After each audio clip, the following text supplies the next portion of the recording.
दोस्तों नमस्कार।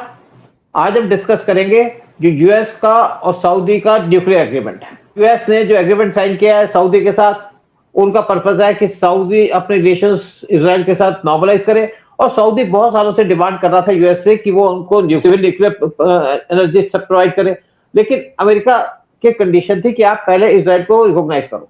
लेकिन अब ट्रंप ने बगैर किसी शर्त के सऊदी के साथ एग्रीमेंट साइन किया, सिविल न्यूक्लियर एग्रीमेंट। इसके क्या इम्पैक्ट होंगे इंडिया के ऊपर, इसके क्या इम्पैक्ट होंगे गल्फ के ऊपर, इसके क्या इम्पैक्ट होंगे इसराइल के ऊपर और पाकिस्तान के ऊपर क्या इम्पैक्ट होंगे, इस सब बातों को डिस्कस करने के बाद राजन खन्ना जी बैठे। राजन खन्ना जी, जो ये यूएस का सिविल न्यूक्लियर एग्रीमेंट सऊदी के साथ हुआ है, आपको क्या लगता है कि एग्रीमेंट किसके फेवर में है? नेचुरली सऊदी के फेवर में है। क्या इससे इसराइल को इम्पैक्ट होगा, क्या इंडिया पे इम्पैक्ट पड़ेगा और क्या पाकिस्तान का इस पे इम्पैक्ट होगा? नमस्ते जी। हमारे सबसे पहले के जो हमारे दर्शक हैं, भारत के दर्शक हैं, उनकी जानकारी के लिए मैं बता दूं कि ये जो विषय दोनों थर्ड कंट्रीज हो गए, यूएस अलग है, सऊदी अलग है, हम उसकी चर्चा क्यों कर रहे हैं? मतलब हमारे संदर्भ में, हमारे कॉन्टेक्स्ट में ये जरूरी क्यों है? तो एक बात मैं स्पष्ट कर दूं कि अगर इतिहास में आप खोजेंगे ना तो आपको हर प्रश्न का जवाब मिलता है। अगर हमारे इतिहास में जाएंगे, जिसमें दासत्व का इतिहास, कभी किसी तुर्कों का, कभी मुगलों का, कभी ब्रिटिशर्स का, हर यूरोपियन जो रेस यहाँ आकर के वो राज कर गई है, तो इसके पीछे कारण था कि हम लोग अपने मामलों में इतने उलझे रहा करते थे कि बाहर जो है इस समुंदर पार क्या हो रहा है उसकी जानकारी हम नहीं रखते थे। इसीलिए हमारे उस समय के किसी ने थोड़ा बहुत इतिहास लिखा भी है ना, तो उसने बिल्कुल जिक्र नहीं किया कि जब यहाँ पर मिसाल के तौर पर मुगल थे तो उस वक्त तुर्की की क्या पोजीशन थी। तो हमने कभी इस चीज़ का अंदाजा नहीं लगाया। हमने कभी ये अंदाजा लगाया नहीं था कि जो ह्यूम सांग भारत से यहाँ से एक टेक्निक लेकर के गया था एक्सप्लोजिव्स की या गन पाउडर की, ह्यूम लेकर गया भारत में, क्योंकि इतने रसायन शास्त्र आज से 3-4 हजार साल से हम लोग उसमें स्टडी किया करते थे, नालंदा में, विक्रमशिला, तक्षशिला, सब जगह वो टेक्निक लेके गया। वुड्स स्टील हमने डेवलप किया, मतलब उस जमाने में कार्बन स्टील किसी को पता ही नहीं था क्या होता है, हमने डेवलप किया था। ये साउथ में वो अरबी आते थे, व्यापार करने आते थे यहाँ पर, और उन्होंने टेक्निक सीखी और वहाँ जाकर डमास्कस में उन्होंने उसको जो है रिफाइन करके, वो डमास्कस स्वॉर्ड बहुत फेमस स्वॉर्ड उस जमाने की स्वॉर्ड थी, वही स्वॉर्ड लेकर हमारे ऊपर उन्होंने आक्रमण किए।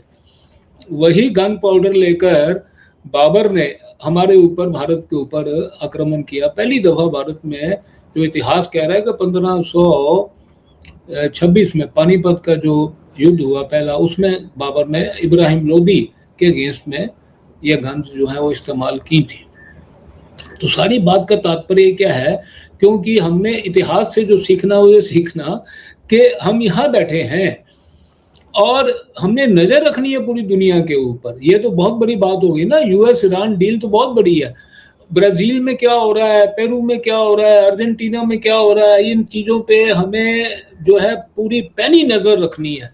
नहीं रखेंगे ना तो हमें कभी नहीं पता लगेगा कि कभी चाइना जो है वो अर्जेंटीना और पेरू के साथ में जाकर के वो लिथियम की डील कराया 25-30 साल पहले।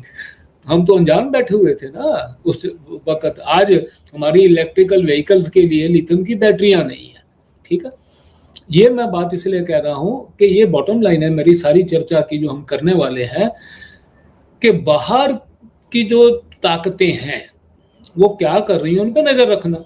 अब बात आ जाती है ये यूएस और सऊदी की डील के ऊपर। ये बहुत ही महत्वपूर्ण हमारे परिप्रेक्ष्य में है, वो ध्यान रखिए क्यों है। कोई ऐसी चीज नहीं है जो हम आज मिडिल ईस्ट के साथ में जुड़े नहीं हों, ठीक है जी। हमारे हाइड्रोकार्बन रिसोर्सेज भी मैक्सिमम वहाँ से आते हैं, गल्फ कंट्री से। हमारी बहुत सी एक्सपेक्ट जो लेबर है वहाँ काम करती है, हमारे रेमिटेंसेस बहुत वहाँ से आते हैं।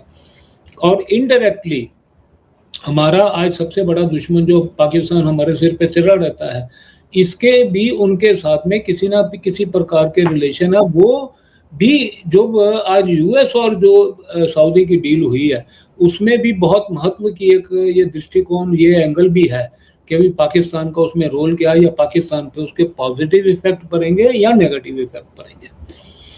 तो ये डील के ऊपर आते हुए मैं बताता हूँ कि यूएस काफ़ी समय से, क्योंकि सेकेंड वर्ल्ड वार के बाद में ना जी, ये बन गया था दुनिया का वो कंट्री जो इसके सपोर्ट में थे, उनका ये कस्टोडियन बन गया था। पूरी दुनिया में देख लो आप, यूरोप में भी ये इसने नाटो बना दी थी, North East Atlantic Treaty organisation.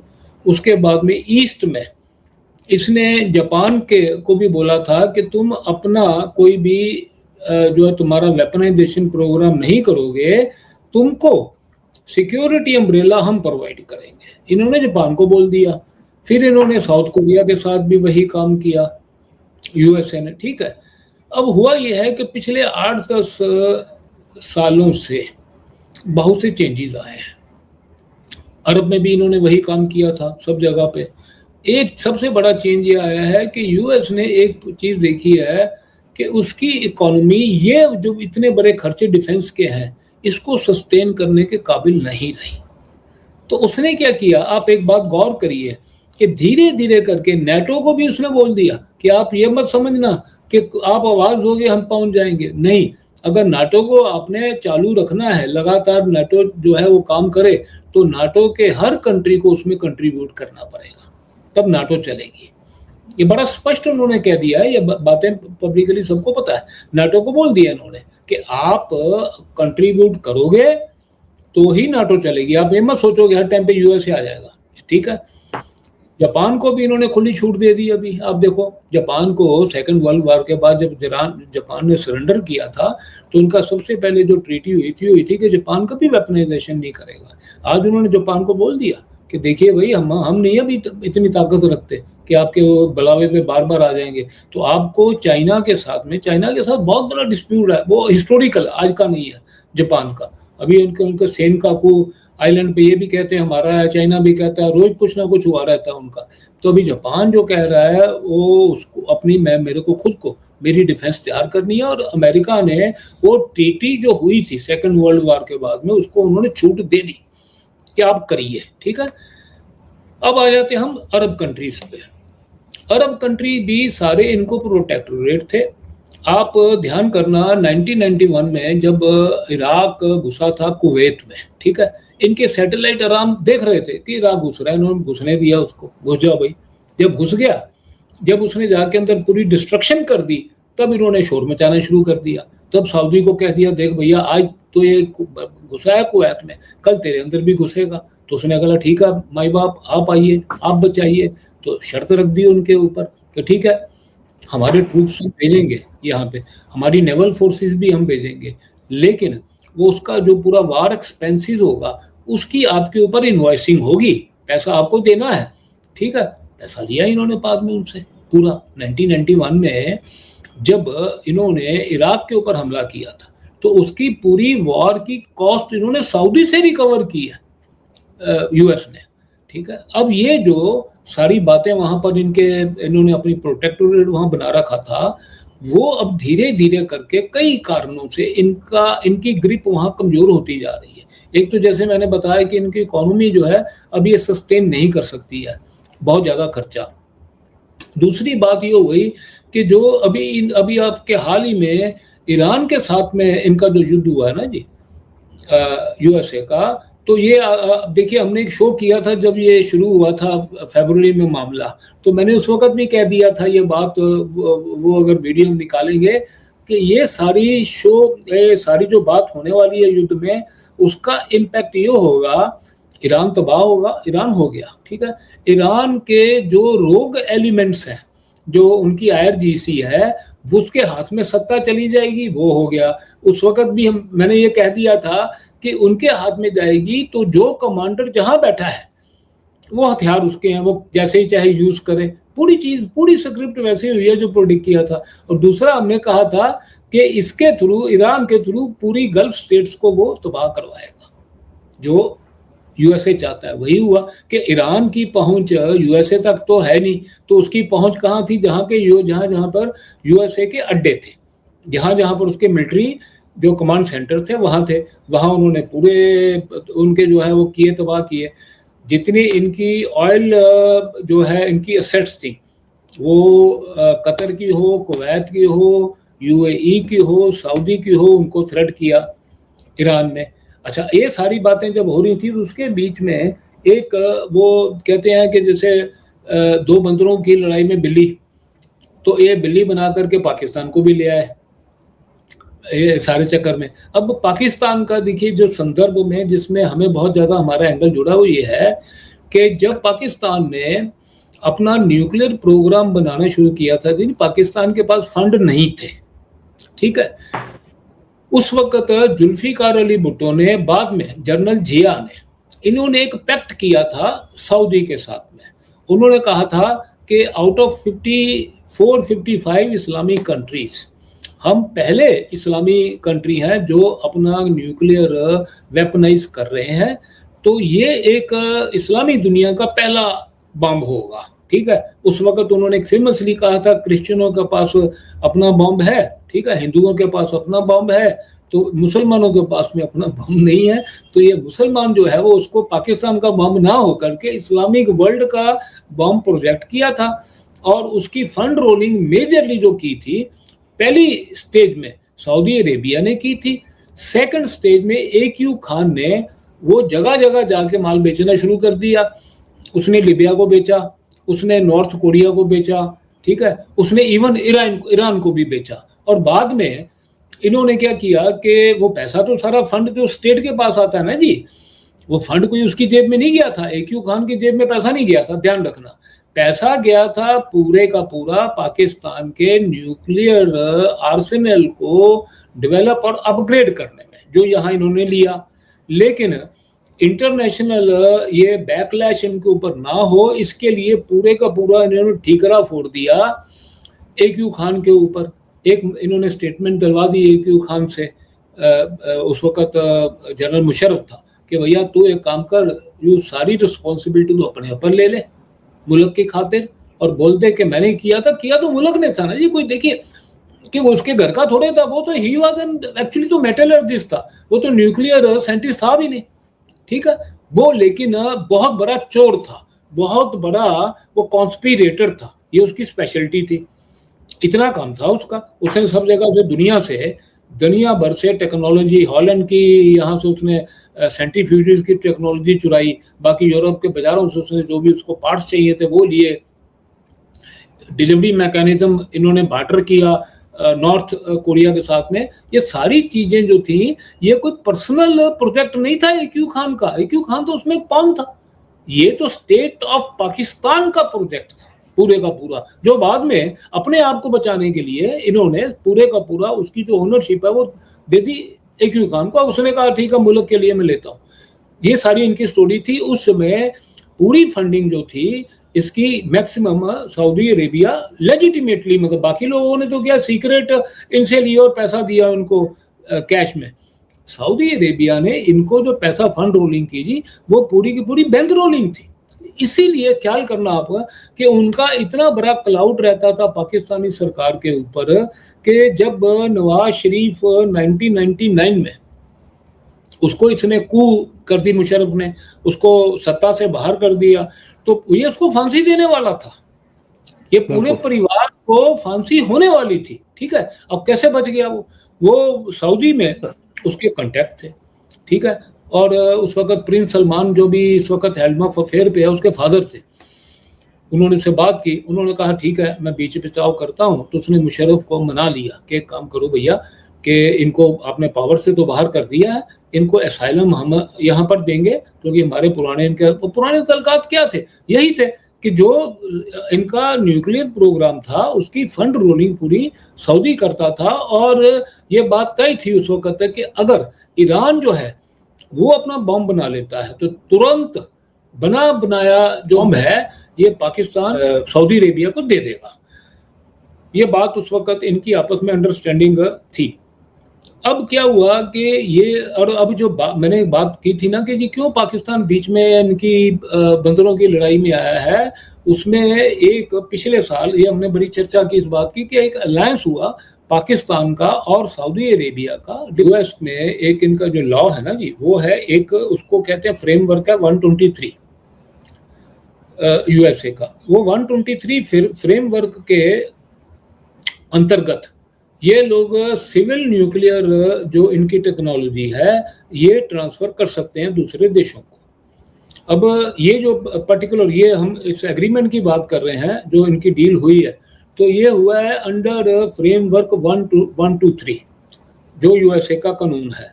इसमें विन विन ये है कि एक तो देखिए, जब यूरेनियम जो है रिफाइन होता है ना, वो सिविल पर्पज से हो कि मिलिट्री पर्पज से हो, रिफाइनमेंट जो है वो रिफाइनमेंट ही है। आपने अगर उसको रिफाइन, इन्होंने उनको सिविल यूज के लिए दिया, जो इनका पैक्ट हो गया है, तो उसमें क्या होगा कि कभी भी उसको वेपनाइज करना होगा तो सऊदी अरेबिया को ज्यादा टाइम नहीं लगेगा। एक बात तो हम पकड़ करके चलेंगे, इस डील की एक बात बड़ी क्लियर है कि ये बेसिकली यूएसए ने ये बात जो इनको अलाउ कर दी है कि नाम के ऊपर कानून के हिसाब से तो हमने आपको सिविल यूज के लिए ये कर रहे हैं। दूसरी इसका जो बात है, सारी टेक्नोलॉजी, सारा हार्डवेयर, पूरा पैराफर्नेलिया जो इसके लिए लगता है वो यूएस की कंपनीज प्रोवाइड करेंगी। इसमें पूरी की पूरी रिएक्टर्स जो होंगे वो यूएस की कंपनीज देंगी, ठीक है। उसके बाद में जो टेक्नोलॉजी है, जो उसके पीछे सारी चीजें हैं, वो सारा यूएस प्रोवाइड करने वाला है। तो ये उन्होंने एक कमर्शियल भी बहुत बड़ा इसका एंगल उसमें यूएस ने रखा है। तीसरी बात, मैं यहाँ पे मैं आपको थोड़ी सी और बात यहाँ पे करूँ। एक्चुअली क्या है कि यूएस इसके साथ साथ बिजनेस भी कर रहा है, क्योंकि यूएस जब से बाहर चला उसका ईरान के साथ, तो यूएस के थोड़े बिजनेस डाउन हो गए हैं। और यूएस की जो स्पेशली जो रेपुटेशन थी गल्फ के अंदर खराब हो गई है। यानी कि ये भी बात कर रहे थे कि जो गल्फ के अंदर जो हम ऑयल बेचेंगे, डी डॉलरेशन करेंगे, चाइना यहाँ पे एंट्री कर रहा था। और ये एक पर्पस हो सकता है यूएस का कि एक तो वहां पे उनके बिजनेसेस बढ़े, इनकम बढ़े, और साथ में सऊदी अरेबिया पे उनका कंट्रोल है, क्योंकि सऊदी अरेबिया सबसे बड़ी कंट्री है गल्फ के अंदर। आपको क्या लगता है? देखिए, उसमें एंगल तो ये पूरी अभी एक दुनिया में कहीं भी कोई डेवलपमेंट होगी ना, दूसरा तो ध्यान रखिए उसमें चाइनीज एंगल को आप नज़रअंदाज नहीं कर सकते। ये ध्यान रखिए आप, चाइना का एंगल हर जगह पे है ही। भारतीय उपमहाद्वीप में भी जो भी बात हो रही है उसमें भी कुछ ना कुछ चाइना का एंगल रहता है। यूएस उस देखकर कोई अपने आप को स्ट्रेटजाइज करता है। यहाँ पर गल्फ में जो हुआ है ना, जो ईरान के साथ में वॉर हुई है, उसका एक बॉटम लाइन समझ लीजिए कि ईरान को इन्होंने एज पर प्लान, पहले तो पिछले साल इन्होंने जून में उसको तबाह किया था कि ठीक है जी, इजराइल ने और यूएस ने मिलकर।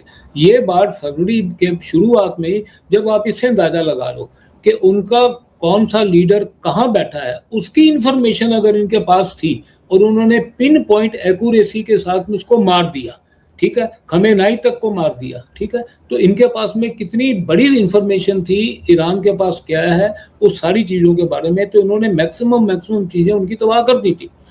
चाइना का एंगल इसमें यह आता है सबसे बड़ा कि चाइना ने उनको जो बाइडू, चाइना की अपना जो ये जीपीएस सिस्टम है ना जी, वो इनको प्रोवाइड कर दिया। ऑर्डिनरी इनके जो ड्रोन से, जो ये शाही ड्रोन हैं, ऑर्डिनरी है, मतलब उसमें तो लोग तो मजाक में कहते हैं कि उसमें मोटरसाइकिल का इंजन लगा हुआ है। वो इतने घातक हो गए, इतने लीथल हो गए, इतने पिन पॉइंट एक्यूरेसी से जाके अटैक करते हैं, क्योंकि उसमें पूरे का पूरा जो जीपीएस सिस्टम है पूरा वो लगा हुआ है बाइडू चाइना का। तो चाइना का रोल आप देख लो कि अगर ये वॉर लड़ी है ना जी, सस्टेन किया है ईरान ने इतनी देर, तो that is courtesy China and by extension Russia directly इसमें बहुत ज़्यादा इन्वॉल्व नहीं था, लेकिन जहां जहां के ऊपर चाइना ने उसको इन्वॉल्व करवाया, इन्वॉल्व हो गया, तो चाइनीज एंगल तो वहां है ही। मैं पूरा बात से सहमत हूँ। ये जो अभी जो इसमें से जो इनकी जो न्यूक्लियर डील का जो हमने दो चर्चाएं की, एक तो की कि वो चाहते भी हैं कि ईरान वाले जो है, ये अपना सऊदी जो है, ये ईरान कल को अपना आर्सेनल डेवलप कर ले तो उसके सामने इनके पास भी उसको काउंटर करने के लिए पूरी ताकत हो। एक तो ये एंगल हो गया। दूसरा कमर्शियल एंगल है ही है कि सारा सामान जो है यूएसए उनको प्रोवाइड कर रहा है। तीसरा जो सबसे बड़ा जियो स्ट्रेटेजिक इनका पर्पस था वो था अब्राहम अकॉर्ड। अब्राहम अकॉर्ड जब शुरू में इन्होंने प्लान किया था यूएसए ने ना जी, उसमें क्या मैं था, आपको दर्शकों को थोड़ा सा बता दूं कि अब्राहम एग्रीमेंट क्या है।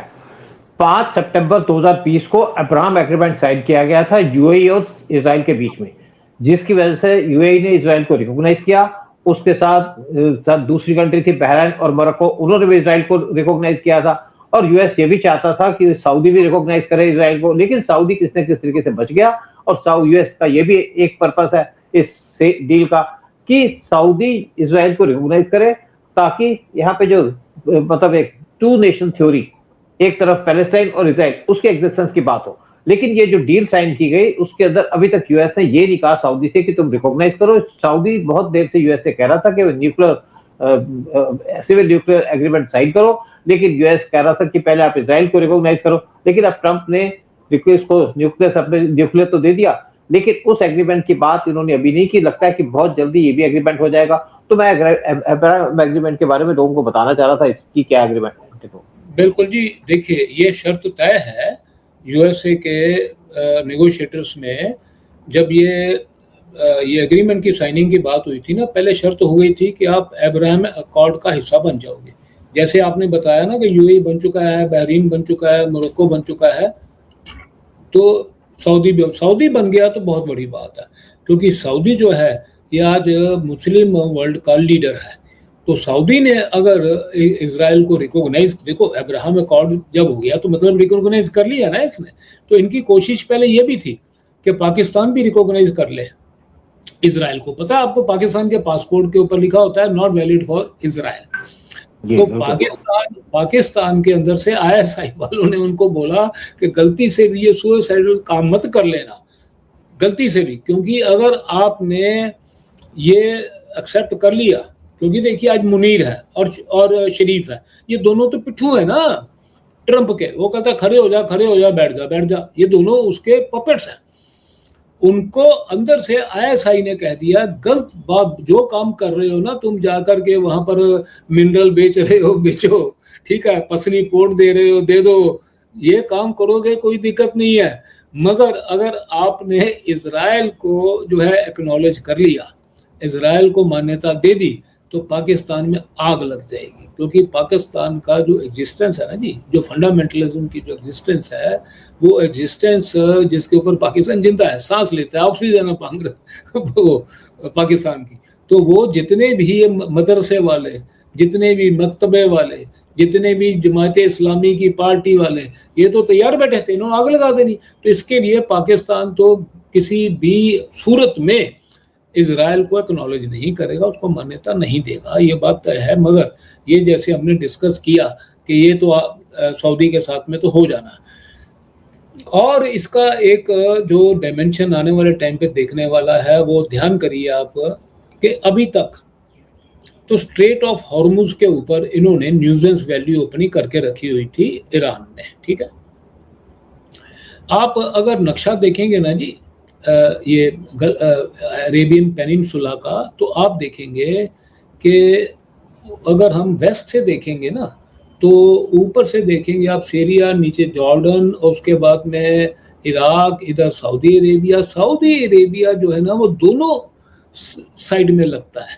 वो रेड सी को भी टच करता है जो वेस्ट में है, और ईस्ट में वो गल्फ जो है जिसको ये अपना इसकी गल्फ है, जहाँ हॉर्मुज जो है वहाँ भी टच करता है। तो उसको तो अपना माल भेजना है, बाहर एक्सपोर्ट करना है या इंपोर्ट करना है, तो वो यहाँ से भी कर सकता है, गल्फ से भी कर सकता है, और रेड सी से भी कर सकता है, और यूरोपियन कंट्री में उसका माल जाता ही है, तो रेड सी के पोर्ट से ही जाता है। रेड सी के सऊदी अरेबिया के नीचे यमन है। अब यमन में ऐसा है कि वो यमन जो कंट्री है वो है एक्चुअली उधर शिया जाता है, और शियाओं का जो अपने आप को सेल्फ स्टाइल्ड लीडर जो है वो ईरान है दुनिया में। वो ईरान, वो हिजबुल्ला उसने तैयार किया हो लेबनान में, या बाकी के छोटे मोटे जो कंट्री जो लेबनान में, हाँ यहाँ पे हुथीज हैं, हूथी। यहाँ पर क्या है जी, 2/3 शिया है और शियाओं की जो मिलिशिया है वो हूथीस है। ठीक है जी, इन शॉर्ट ये मैं बता दूं यमन में जो स्थिति है, यमन की जो सरकार है पेपर के ऊपर, उसके कंट्रोल में खाली 1/3 टेरिटरी है और वो सरकार जो है that is supported by Saudi Arabia. पहले क्या था, यूएई भी सपोर्ट कर रहा था, लेकिन अभी वहां पर भी दो धड़े बन गए, एक यूएई का अलग हो गया और सऊदी का अलग हो गया, और बाकी की जो 2/3 टेरिटरी है जिसको कंट्रोल करते हैं वो हूथीस करते हैं। ठीक है, अब हूथीज का जो एक जो है वो एक समझ लीजिए कि उनका सोच क्या है या उनका माइंडसेट क्या है, बड़ा क्लियर है। वो कहते हैं कि हमारे पास तो खोने के लिए कुछ है ही नहीं है, we don't have anything to loose.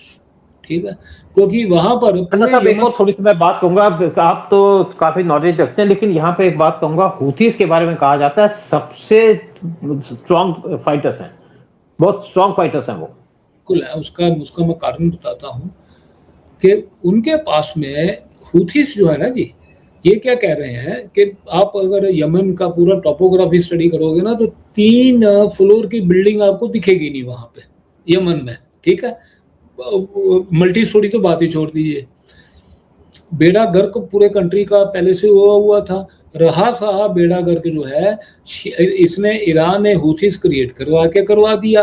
अब हूथीस को ओवर पावर करने के लिए बाकी की gulf states including Saudi Arabia हो जाते रहते हैं, तो वहाँ जंग चलती रहती है। जब पाकिस्तान का ये आर्मी चीफ था ना राहिल शरीफ, ठीक है, राहिल शरीफ जब रिटायर हुआ, ठीक है, ये अपना बाजवा से पहले, अभी मुनीर है, मुनीर से पहले आपको पता है बाजवा था, बाजवा से पहले राहिल शरीफ था। ठीक है, कियानी के बाद आया था राहिल शरीफ। जब यहाँ रिटायर हुआ तो सऊदीज ने इसको जो है पाकिस्तान से किराए पे ले लिया था। तो एक कंटिंजेंट आज भी इनका पाकिस्तानी फौज का है जो सऊदीज के बिहाफ के ऊपर यमन में लड़ता है, लेकिन ये जो है ये क्लासिफाइड इंफॉर्मेशन है, ये पाकिस्तान एडमिट नहीं करता। ये ध्यान रखिए, पाकिस्तान एडमिट नहीं करता। क्यों नहीं करता? क्योंकि पाकिस्तान ने एक पॉलिसी, जब ऑफिशियली इन्होंने ट्रूप मंगाए थे ना पाकिस्तान से सऊदी ने, तो पाकिस्तान को अंदर से जो अगेन आईएसआई ने अलर्ट किया था कि भाई साहब ये गलत काम मत उठाना, क्योंकि तुमने अगर ऑफिशियली ट्रूप्स दे दिए वहां पे हुथीस के खिलाफ में सऊदी को, तो भाई साहब यहाँ पर 20% शिया हैं पाकिस्तान में। दूसरी बात, बलूचिस्तान को पाकिस्तान के साथ किसने, आपको पता है कि बलूचिस्तान की आज भी 75% टेरिटरी है, उस पर पाकिस्तान की सरकार का कंट्रोल नहीं है। हम एक दिन आने वाले टाइम पे बलूचिस्तान पे अलग से शो करेंगे, जो वहां से मेरे पास इंफॉर्मेशन आती रहती है उनके आधार के ऊपर। तो वो उनको अंदर से ये इंफॉर्मेशन मिली कि आपने एक तो 20% शिया है आपने अगर ऑफिशियली ट्रूप्स दे दिए शियाओं के खिलाफ लड़ने के लिए सुन्नियों को, तो ये 20% शिया जो है ना, इन्होंने आपकी नाक में दम कर देना है। और दूसरा, ऑफिशियली ईरान जो है वो बलूचिस्तान की सपोर्ट में आ जाएगा। आज की डेट में भले ही 100% टेरिटरी बलूचिस्तान की जो होगी उस पर अब पाकिस्तान की एडमिनिस्ट्रेशन का भले हक ना हो, लेकिन अलग तो नहीं फिलहाल हो सकता ना, क्योंकि कुछ भी कर लो, पाकिस्तानी आर्मी बैठी हुई है। अगर कभी भी आप ध्यान करना, बलूचिस्तान आसानी से अलग होगा उस दिन होगा जिस दिन ईरान ने उसको जो है वो एक्नॉलेज कर लिया, क्योंकि ईरान का बॉर्डर साझा है। ठीक है, और ईरान के लिए दिनों की बात है कि उन्होंने वहां पर अपने ट्रूप्स भेजने हैं और बीएलए के लोग अपने यहाँ पर रेडी रहेंगे और बाकी के लोग जो है तैयार हैं, ऊपर केपी के और अफगान तैयार हैं, तो ये अलग हो जाएगा। तो पाकिस्तान को इस बात का बहुत बड़ा खतरा था कि अगर आपने हूथीस के साथ लड़ने के लिए अपने बंदे तो ऑफिशियली नहीं भेजे, अनऑफिशियली इन्होंने राहिल शरीफ को, रिटायर्ड जनरल को, वो कमांड कर रहा है पाकिस्तान के कंटिंजेंट को वहां पे, ये बात को डिनाई करके तो दिखाएं। ये ठीक है, ऑफिशियली नहीं करते। इन्होंने 11,000 अपना ट्रूप वहां रखा हुआ था उनके साथ में लड़ने के लिए। अब ये जो हूथीस है ये इन्होंने एक नवा मोर्चा ईरान ने इनसे खुलवा दिया है, वो है बाब अल मंदाब करके। देखिए जैसे ये हम इसको हार्मुज स्ट्रेट कहते हैं ना, इसी तरह रेड सी, हाँ बाब अल मंदाब जो है ये कनेक्ट करता है इंडियन ओशियन को के साथ रेड सी के ऊपर फिर मेडिटेरेनियन थ्रू हम स्वेज कैनाल के चले जाते हैं। तो ये जो नीचे बाब अल मंदाब है ना, वो उधर हूथीज आ गए हैं। वो कहते हैं कि इनको सऊदी को कि खबरदार कि तुम यहाँ पर से निकल के तो यहाँ से बताओ। तो एक साइड में ईरान स्वयं मोर्चा दबा के बैठ गया गल्फ ऑफ हॉर्मुज में, दूसरी तरफ बाब अल मंदाब में हूथीज आ गए इनके सिर के ऊपर।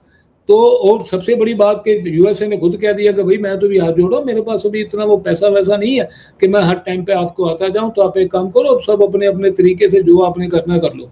तो ये जो अभी एग्रीमेंट हो गया ना जी इनका, तो एक मेन मुद्दा ये भी है। इसके सारे टेक अवेज मैं बताता हूँ, आम आदमी को आराम से समझ आ जाए। पहली बात तो ये है कि गल्फ में शिया सुन्नी कॉन्फ्लिक्ट जो है, जिसको कहते हैं it has come of age, ये अभी खुले सामने सामने गेम का हो गई है। एक साइड में ईरान जो है वो न्यूक्लियर पावर अपने आप को, क्योंकि इतनी बम्बार्डमेंट के बाद भी उनकी असेट्स जो है ना जी, जो 400 किलो प्रोसेस यूरेनियम था वो यूएसए डिस्ट्रॉय नहीं कर पाया, ठीक है। तो एक साइड में ईरान है, वो साइड में इन्होंने सऊदी को जो है वो न्यूक्लियर प्रोग्राम के दे दिया, तो दोनों आमने सामने इन्होंने खड़े हो जाना है दोनों स्टेट ने। और दूसरा जो अगला टेक वे है कि पाकिस्तान जो इतनी उछल रहा था ना कि भाई मैं तो वर्ल्ड स्टेज पे आ गया हूँ, पागल हो गए थे ये। अगर आप इनका मीडिया देखोगे तो ये हो गया था कि डिफॉल्टर हो रहे हैं, बात ध्यान करना, डिफॉल्टर हो रहे हैं, इनके पास पैसा नहीं है जो कर्ज लिए वो देने के लिए, उसको इग्नोर करो। क्यों इग्नोर करो? अरे हम तो क्या वर्ल्ड स्टेज पे आ गए, ठीक है, we have become actor, we are on the centre stage of the geopolitics. क्यों कि अमेरिका ने इनको इंटरलोक्यूटर बना दिया था। फिर दूसरी बात कि पीओजेके में आग लगी हुई है, जब कोई इनसे क्वेश्चन करता था यार उस स्टेट, अरे नहीं जी नहीं, उससे क्या होना। आज देखो अमेरिका हमारे जनरल को लंच पे बुलाता है, ठीक है। फिर आप बात करो कि बलूचिस्तान जा रहा है, फिर ले जाते थे कि we are on centre stage of the geopolitics. फिर आप बात करो इनके साथ में कि केपीके में टीटीपी क्या कर रहा है, तहरीक तालिबान पाकिस्तान, फिर उधर। तो जो एक इन्होंने अपना फॉल्स इमेज बना ली थी ना कि देखो आज दुनिया चलेगी नहीं हमारे बगैर, क्योंकि हर समझौते हम करवा रहे हैं आप वहां पे, वो इनका पूरा का पूरा तस्वर जो है वो मटिया मेट हो गया। क्योंकि पाकिस्तान जो मतलब जो आपका यूएस ने सऊदी के साथ जो न्यूक्लियर एग्रीमेंट किया, इससे पाकिस्तान को बड़ा झटका लगा, बहुत बड़ा झटका लगा पाकिस्तान का। वैसे एक और बात बताऊं, यहाँ पे आपको याद होगा कुछ हफ्ते पहले एक इंसिडेंट हुई थी कि एक हेलीकॉप्टर क्रैश हो गया था सऊदी के अंदर, जहां पे कहता पाकिस्तान के कुछ न्यूक्लियर साइंटिस्ट बैठे हुए थे। देखिए इनके साथ में मैंने जैसे आपको बताया ना कि जो इनकी अंडरस्टैंडिंग है, इनका अरेंजमेंट है, वो पिछले 30-40 साल से या ज़्यादा समय से चल ही रहा है।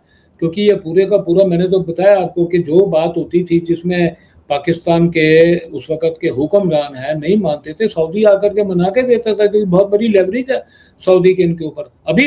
अभी भी इन्होंने गल्फ वॉर में इन्होंने यूएई का साथ नहीं दिया अभी भी। तो यूएई ने कह दिया कभी हमारे $3.5 बिलियन वापस दे दो, तो भीख मांगने कहाँ गए? सऊदीज के पास में गए ना, हमको पैसा दे दीजिए, हमने इनको रिटर्न करना है यूएई को। तो ये देखिए जो अलाइनमेंट्स है ना, ये बड़ी स्पष्ट हो गई है कि इसमें हाँ इजराइल एक गेनर रहेगा, इसमें बहुत बड़ा गेनर रहेगा। तो इजराइल की समस्या सिर्फ गाजा नहीं है, ध्यान करना, इजराइल की समस्या। मुझे बताइए कि इजराइल गेनर कैसे रहेगा इसके अंदर? मैं बताता हूँ, मैं उसी पे आ रहा हूँ जी। इजराइल की समस्या गाजा नहीं है केवल, ठीक है, इजराइल की समस्या केवल हिजबुल्लाह नहीं है। इजराइल की सबसे बड़ी जो समस्या है ना जी, वो है वेस्ट बैंक। ये आप ख्याल करना, वेस्ट बैंक में जेरूसलम सिटी जो है ना, वो तो वेस्ट बैंक में है। तो तेल अवीव से इन्होंने अपनी कैपिटल उठा करके ले गए ये वहाँ पर जेरूसलम में। अमेरिका ने भी उसको जो है वो एडमिट कर दिया, रिकॉग्निशन दे दी कि यस, अमेरिका भी कहता है कि अगर उनको उनके रिकॉर्ड में कि which is the capital of Israel, तो दिस इज जेरूसलम, ठीक है। अब जेरूसलम वेस्ट बैंक में है, ठीक है। वेस्ट बैंक का ही सबसे बड़ा झगड़ा है, क्योंकि वहीं पर जो इनका अल अक्सा मस्जिद जो है वो जेरूसलम में है, ठीक है। वहीं पर Al Aqsa is the second most revered shrine of Islam. वहीं पर वेलिंग वॉल है, वहीं पर उसके नज़दीक ही क्रिश्चियंस का वो बैथलेहम भी, जहाँ पर क्राइस्ट जो है वो पैदा हुए। तो वो पूरा जो इलाका है ना जी, वो इलाका बहुत बड़ा एक जिसको कहते हैं कि वहाँ पर रिलीजियस जो है वो हाई टेम्पर्स वाला वो इलाका है।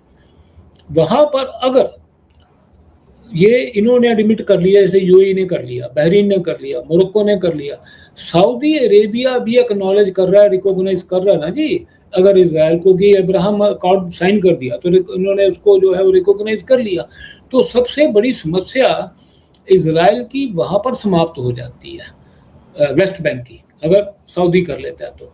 अच्छा, ईरान ने, मुझे एक बात जो है ना बड़ी, जिसको कहते हैं ना बड़ी एक पेचीदा बात होती है, कि आप सोचिए कि 1979 में जब ये खुमैनी वापस आया और यहाँ इस्लामिक रेवोल्यूशन लाई, तो 54 इस्लामिक कंट्रीज में केवल एक ईरान ही ऐसा क्यों था जिसको खुजली थी, कि जिसने कह दिया कि भैया we do not accept the existence of state of Israel. बाकी के 53 जो थे वो क्यों नहीं बोले?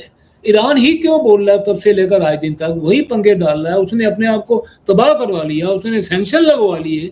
मेन पर बात तो यही है ना इजराइल के साथ में, क्योंकि इजराइल की वो जो उसको एग्जिस्टेंस को एक्सेप्ट नहीं करता ईरान, और ईरान वाले और इजराइल वाले बड़ा क्लियर कहते हैं कि भाई आप हमारी एग्जिस्टेंस को नहीं एक्सेप्ट कर रहे, तो इसका मतलब है कि कल आपके हाथ में अगर ऐसे हथियार आ गए कि आप हमें तबाह कर सको तो आप कर दोगे, तो हम आपको उस पोजीशन तक जाने ही नहीं देंगे। इसीलिए वो बार बार इनके ऊपर हमले करते हैं, ईरान के ऊपर।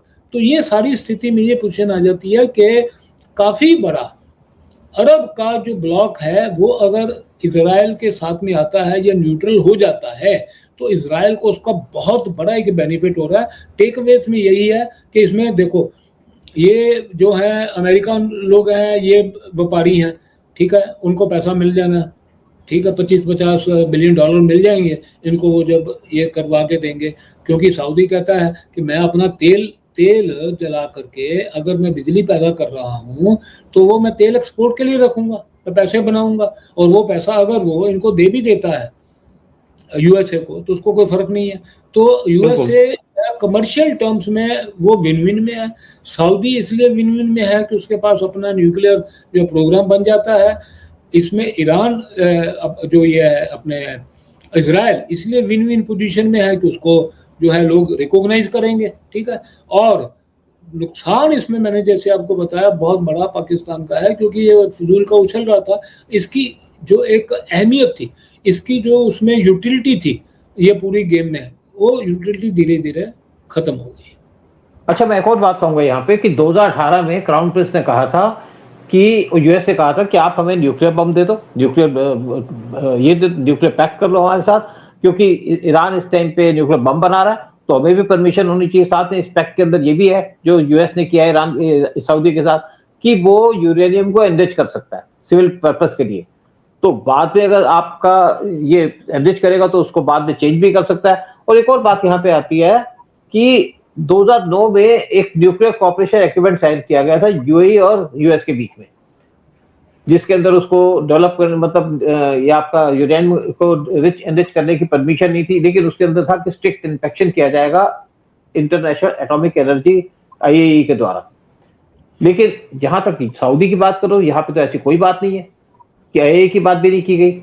एनरिचमेंट की बात है कि वहां पे आप एनरिच कर सकते हो, तो इससे क्या इजराइल को खतरा नहीं होगा? देखिए, इजराइल को तो पहले से ही बहुत ज़्यादा खतरा था, ये जो ईरान के जो पूरा इसका आर्सेनल है उससे। अब एडिशनल देखिए, एक चीज़ें देखिए, जियोपॉलिटिक्स में सच्चाई होती है। आप कोई टाइम था कि खाली 5 न्यूक्लियर पावर थी, ठीक है, ये जो सिक्योरिटी काउंसिल के हैं, उसके बाद में इजराइल भी बन गया, हम भी बन गए, नॉर्थ कोरिया बन गया, साउथ अफ्रीका बन गया, पाकिस्तान बन गया, तो ये तो बाद में सारे बन गए। तो आप अगर ये सोचें ना जी कि ये एक सच्चाई है कि हम लोगों को रोक सकते हैं, तो रोक तो बिल्कुल नहीं सकते। आने वाले टाइम पे जो पीरियड आएगा वो आएगा मैक्सिमम डिटरेंस का, कि आप जितने देखिए सारे कंट्रीज में से, मैं आपको एक बात में पहले भी बहुत दफ़ा कह चुका हूँ, मैंने कई बार मेरे राइटअप्स में, मैंने कॉलम्स में बहुत दफ़ा जिक्र किया है, ये सारे कंट्रीज में जितने भी हैं इंक्लूडिंग ईरान, इनके पास में आ जाता है ना न्यूक्लियर आर्सेनल, ये चलाने से पहले 100 बार सोचेंगे। एक कंट्री इनमें ऐसा है पाकिस्तान, एक ही कंट्री ऐसा पाकिस्तान जिससे वाकई में दुनिया को खतरा है, क्योंकि मैंने कल की भी रिकॉर्डिंग में आपको कहा था, मैं इनके माइंड में घुसा हूँ पाकिस्तानियों, क्या नो हाउ दे थिंक, ठीक है। ये इतनी मूर्ख कौम है, इतनी मूर्ख कौम है, ये चलाने से पहले सोचेगी नहीं। तो अगर खतरा है किसी को ना दुनिया को, तो वो है इनसे। अभी हमारे संदर्भ में मैं वापस लौटता हूँ, तो क्या करें, आज पाकिस्तान ने बना लिया 170 के करीब उसके पास में है, जो है of every size they have got the bombs. तो क्या वो देख करके रोते रहे? तो हमें जो रास्ता निकालना है वो डिटरेंस का ये निकालना है कि हम इतनी ज़्यादा उसके सामने डिटरेंस क्रिएट करते हैं। जैसे अभी हमने 12 हमारे जो थे, क्योंकि नॉर्मली क्या होता है ना, यू हैव टू असेंबल 3 मतलब पहले तो क्या होता है कि आपको वारहेड को असेंबल करना अपने डिलीवरी मैकेनिज्म के साथ में, फिर उसके बाद में आप मतलब रॉकेट के साथ, फिर उसको आपने मीटिंग करनी है कि आपने कैसे उसको लॉन्च करना है। तो हमने 12 तो रेडी रख दी है, सबमरीन बेस जो है रेडी रख दी है। ये बहुत बड़ी डिटरेंस है साहब, ये बहुत बड़ी डिटरेंस है दुनिया में। जैसे आपने बताया कि सऊदी बना लेगा अगर, तो इजराइल को खतरा है कि नहीं है? तो इस प्रकार की ही चीजें इजराइल को भी करनी पड़ेंगी कि भाई देखिए आपने बना लिया ठीक है, लेकिन हम इतनी बड़ी डिटरेंस जो है वो क्रिएट कर रहे हैं कि आपने, जैसे हम पाकिस्तान को कहते हैं ना कि भैया तुमने चला दिया, हो सकता है 2-4-5 शहर हमारे जो एंटी एयर हमारे मिसाइल हैं S-400 है या हमारे दूसरे, उनसे अगर तुम्हारे मिसाइल बच गए, इन केस 1-2 चल भी गए मान लीजिए, ठीक है, तो हमारे 2-4-5 शहर तबाह कर दोगे, हम मानते हैं, ठीक है। लेकिन तुम्हारा दुनिया में इतिहास भी तुम्हारे नाम का रहेगा ही नहीं, क्योंकि तुम्हारा मुल्क ही नहीं रहेगा।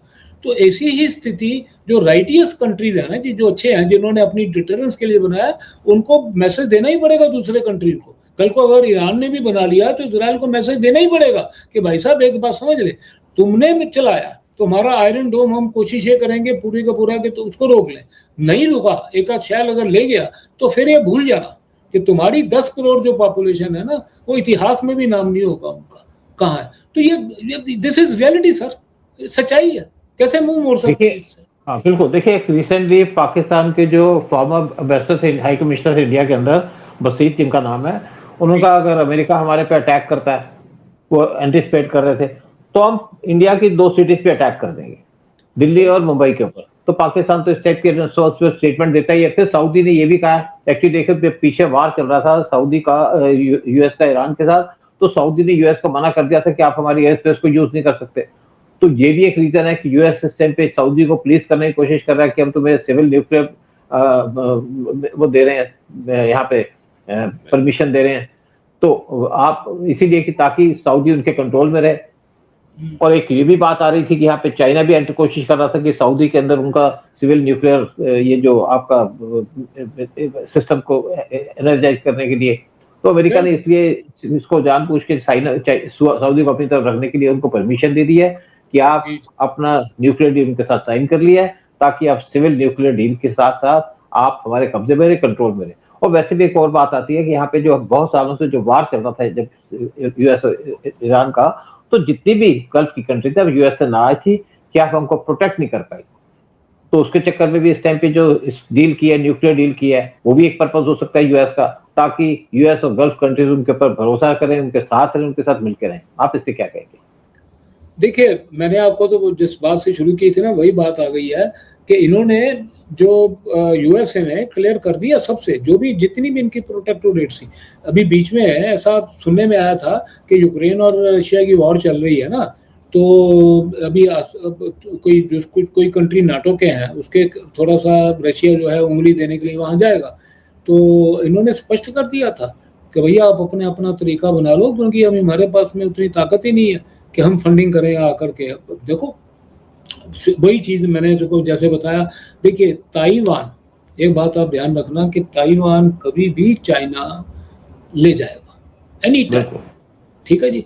उस समय जो ताइवान इन्होंने पिछले 70 साल से जिसकी ये प्रोटेक्शन की गारंटियां दे रहे हैं, जिसको ये हथियार बेच रहे हैं, वो ताइवान इनकी तरफ देखेगा ना कि आज यूएसए आए शायद हमारी हेल्प करे, बिल्कुल नहीं करेगा, ठीक है। जापान, जिनको उन्होंने सेकंड वर्ल्ड वॉर में, मैंने आपको जैसे बताया पहले कि उनके साथ में तो इन्होंने जो है वो बंदिश लगा दी थी कि आप जो है डिफेंस अपनी जो है वो तैयारी नहीं करोगे, आपकी सिक्योरिटी हम करेंगे, ठीक है। अब देखिए खुला कर दिया, बैकआउट कर दिया। इसी तरह से ये जितनी भी स्टेट्स थी, आप जो गल्फ कंट्री जीसीसी 6 कंट्रीज है ना कि जिनमें सऊदी है, आपका बहरीन है, कुवैत है, ये सारे यूएई, इनके ऊपर जितने भी अटैक किए हैं ईरान ने, कोई अटैक यूएसए आकर के बचा नहीं पाया। पैट्रियट की वहां पर जो बैटरीज लगी हुई थी वो उठा करके ले गया, इसराइल में लगा दी उसने, यूएसए ने। तो इनको सबको भी अपना अपना खुद का ही देखना पड़ेगा। और कॉन्फ्लिक्ट यहाँ पर खत्म होने वाला है नहीं है, ये बात पकड़ के चलिए, क्योंकि जियोपॉलिटिक्स और इकोनॉमिक इंटरेस्ट ये दोनों जो है ये इस वक्त वेस्ट एशिया के अगेंस्ट में है। इनके ऑयल रिसोर्सेज दिन ब दिन डिप्लीट होते जा रहे हैं। अल्टरनेटिव ऑप्शनल इकोनॉमीज इन्होंने खड़ी नहीं की हैं। यूएई ने खाली एक ही कंट्री था जिसने अपनी ये कंट्री ये खड़ी की थी, और मिशन 2030 ये प्रिंस सलमान ने भी सऊदी अरेबिया में जो है वो डिक्लेयर किया है कि उसमें हम अपनी पूरी जो ऑयल बेस्ड इकोनॉमी है इसको शिफ्ट करेंगे, टूरिज्म पे लेके जाएंगे, मैन्युफैक्चरिंग पे लेके जाएंगे, और सब चीज़ों टेक्नोलॉजी पे लेके जाएंगे।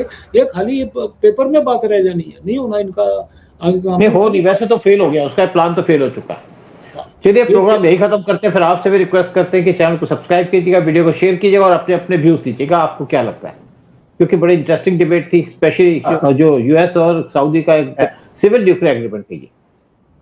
जी, जय हिंद, जय भारत। जय हिंद, जय भारत।